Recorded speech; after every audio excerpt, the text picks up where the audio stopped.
Okay, so now we're going to make our turkey. Go ahead and pull it out of that brine. That's the 48-hour brine. See the video previous to this if you want that recipe. Pat it dry all over and even inside of the cavity, because that's what's going to make your butter go on and spread a little bit more evenly. 2 sticks of butter, some Tonys, then we have some minced onion, we have some garlic, of course, and a little bit of garlic powder, some poultry seasoning, and then, of course, we have some thyme. Make sure that those are off the stem, and some rosemary, of course. Make sure that that is as well off the stem. Then you're going to go ahead and put in a little bit of chicken broth. Okay, so let's go ahead and start prepping that turkey now. We started doing the wet brine 48 hours ago. Now we're going to cut up some oranges and some onions and 1 apple, and that's all going to go into the cavity of the turkey. Next, we chopped up 2 large oranges and 2 medium onions and 1 Honeycrisp apple. Make sure that that Honeycrisp apple is seeded, though. You're going to go and stuff that all into the cavity of the turkey. Take some of that butter mixture, and you are going to put it all on the inside of the turkey underneath the skin. Now, you're going to want to save some of this because you're going to go on top of that as well, but you're also going to do the butter injectable. I like to use the Tony's Cashery butter injectable, and you are going to inject this turkey all over. Now, this was a 22-pound turkey, so I actually used 2 bottles of this. Take that butter, and then after you've injected it, you are going to put all of that butter mixture on the top as well. This is going to help your turkey to brown.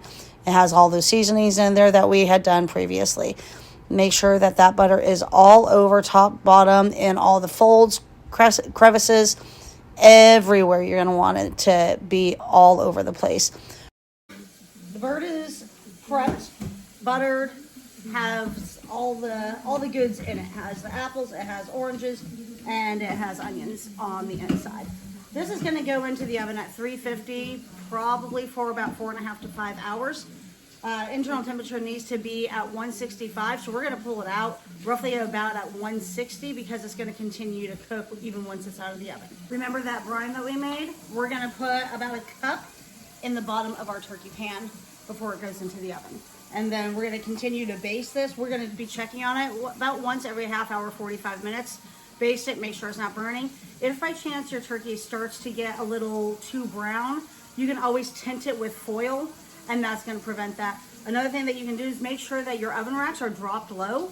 That way it's also not doing that, and you'll still get a pretty even, consistent cook.